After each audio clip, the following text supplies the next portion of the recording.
تندرونه لیکوال دی محترم لائقزاده لائق صاحب.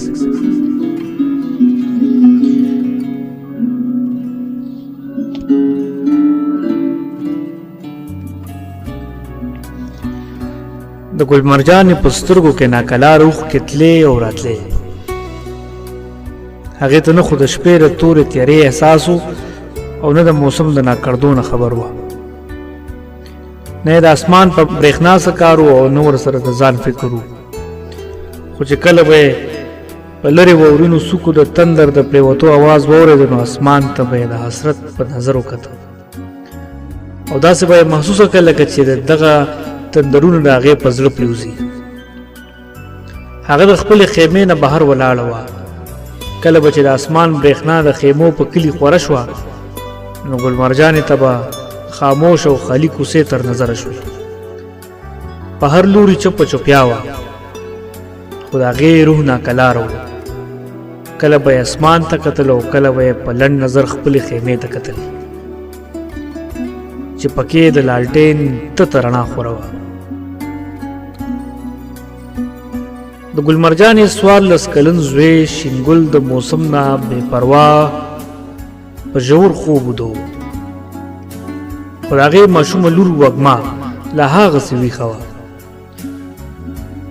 ګل مرجانې د څه سوچ کولو نه پس په درنو قدمونو خیمې ته راغله، په خپلې لور راټیټه شوه او په تندي یې ښکل کا، خو د وږمې تبې لا اوس هم د کمېدو نوم لا نه اخیست.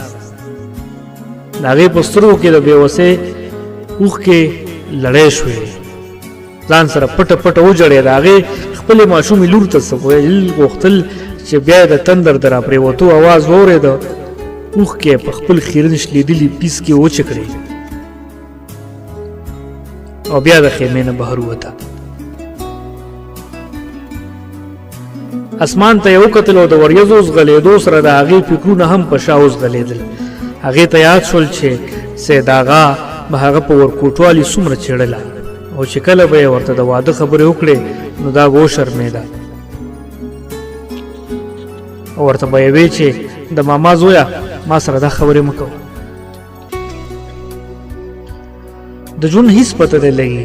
او بیا هغه ورځ هم راغله چې ګل مرجانه د سید آغا کور ته په سره ډولۍ کې راغله. هغه ورځ ګل مرجانه څومره خوشحاله وه، دومره چې هغې یې تصور هم نشو کولی. د واده نه پس به چې آغا سحر وختي دفتر ته لاړو نو ګل مرجانه به ورته تر ماښامه پورې په دروازه کې ولاړه وه او چې تر څو به هغه کور ته نه و راغلی ګل مرجانې به ګوټ اوبه قدرې هم نه څکلې.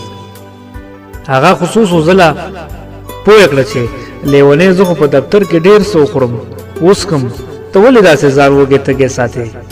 ګل مرجانه به ورته په خندا شوه، ورته به یې وې د ماما زویه تا نه بغیر مې هېڅ شي ته هم زړه نه کېږي. هغه به د مینې په ډکو سترګو ګل مرجانې ته وکتل او بیا به دواړه د خندا نشنه شول.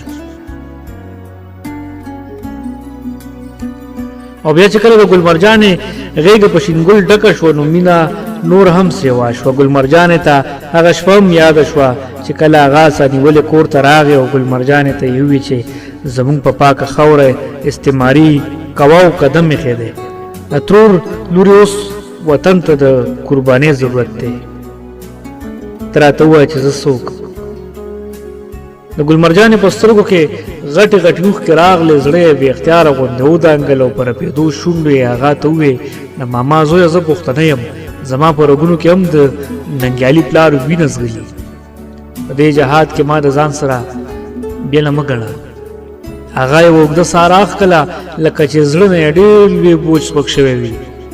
بیا یې په خپلو شونډو ژبه راښکله، په نښتي اواز کې یې وویل د ترور لورې ستا جدایي ډېره ګرانه ده، خو د دې نه بغیر بله لار نشته چې تا او شینګل نورو مهاجرو سره یو ځای پاکستان ته لاړ شئ. فکر مه کوه، زه به هم ډېر زر درځم، ډېر زر. دا یې وویل او مخ یې بل خوا واړولو. ګل مرجانې ته هغه ورځ هم یاده شوه چې سید آغا هغه یوې قافلې سره ملګرې کړه. ګل مرجانې مخ په دواړه لاسونو کلک نیولی و او چې کله یې صبر جوابي شو نو په بک بک وجړېده. قافله د کوزي پښتونخوا په لوري روانه وه. سید آغا د لاس په خوځولو هغې ته په مخه ښه وویل او ګل مرجان خپل ګران افغانستان ته په آخري نظر کتل او وړو وړو سلګو سره یې ویل زما د پلار نیکه وطنه په خدای دې سپارم.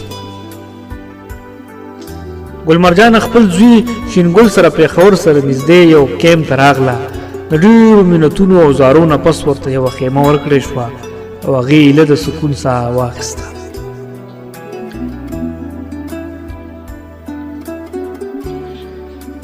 د راشن دپاره روزانه د متعلقه واکمنو ستغې سپورې اورېدې خو په زړه یې زغم تېرولو.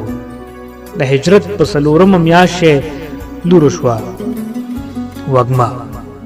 چې ایله د 3 کالو شوه نو د مور نه یې د پلار پوښتنې شروع کړې. ګل مرجان په هر ځل هغې له دلاسې ورکولې او د شپې به یې ورته د وده کېدو نه وړاندې د پلار کیسې کولې. وږمې به د مور په غېږ کې سر یې ښودی و او د خپل بابا په فکر کې بوده شوه. ګل مرجان د اسمان په مخ وریځې څارلې او د ماضي د دغه یادونو په جلب کې دومره لرې تللی وه چې ځان ترې هم ورک شو. د هغې په سپین مخ تودې تودې اوښکې یو بل پسې ځغلېدې چې ناګهان یې په اوږه چا لاس کېښودو. هغه وبوږنېده او چې په وارخطا یې مخ شاته راواړولو نو خوبولی شینګل ولاړو. ګل مرجان زر زر خپلې اوښکې وچې کړې او په غريو نیولي اواز کې وی بچیه ته ولې ویښ شوې؟ مورې دا تپوس د تا نه کوم چې په دې نیمه شپه کې ته د خیمې نه بهر په اسمانونو کې څه لټوې؟ شینګل په ژور نظر مور ته وکتل. سیلې نور هم سیوا شوه. ګل مرجان یې زوی له هیڅ جواب ورنه کړ او په درنو قدمونو د وږمې خواله لاړه. 10 کلنې ماشومې وږمې سترګې وغړولې. مور په تندي ښکل که و شینګل پوه شو چې مور مې د وږمې د تبې د لاسه سرګردانه ده. زر زر یې خپل څادر را واغستو چې کله د خیمې نه بهر وتو نو مور د پلو نه راونیوه. په دې نیمه شپه چېرته ځې؟ مور ترې په هیبت سره پوښتنه وکړه. زه وځم چې د خور دپاره څه دوایي را پیدا کړم. شینګل ساه نیولې ووي. ګل مرجان یو څو ورځ ویلې وکړو. شینګل یې خپلې خوا ته را نږدې کړ او په جړغوني اواز یې ووي چې کمکله په نیمه شپه دوایي چېرته ده؟ هغې په یو لنډ نظر وږمې ته وکتل او بیا د 1 ساعت دپاره فکر یوړ.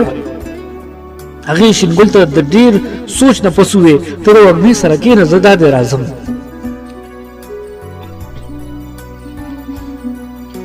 شینګل به څه ویل چې مور یې په شغ د خیمې نه ووته او شینګل غلی ولاړ پاته شو.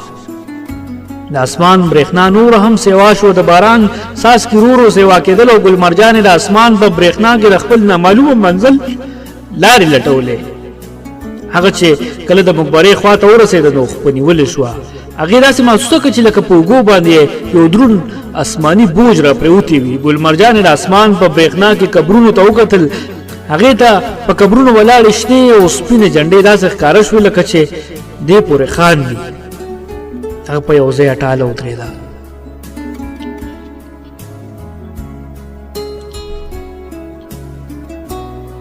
دغه ساعت په لرې غرونو یو بل تندر را پرېوت او دغه تندر سره چې په قبرونو کومه رڼا خوره شوه نو ګل مرجان یې پکې خپل سید آغا هم ولیدو چې سپینې جامې یې اغوستې وې او د خندانه شین د ګل مرجان په لور را روان و. ګل مرجان په ټول وجود ویښته نیغ ودرېدل چې کله به اسمان وبرېښېدو نو هغې به سید آغا هم د خندا شین ولیدو او چې کله به تیاره خوره شوه نو سید آغا به په دغه تیرو کې ورک شو. څه ساعت تېر نه و چې د لاټین یوه تته شان رڼا په دغه زول کې ښکاره شوه. ګل مرجان نور هم خوله خوله شوه. رڼا د هغې خوا ته را نږدې راغله.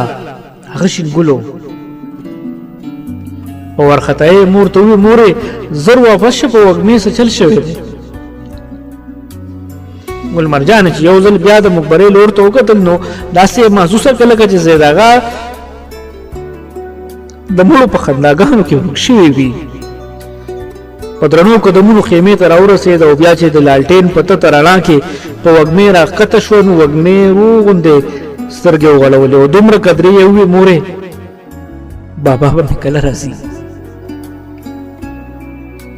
هغې وږمه څو څو ځلې ښکل کا سترګې یې د اوښکو راډکې شوې او څه جواب ته یې خوله جوړوله چې د خیمې نه بهر یې د سیداغا خندا واورېده.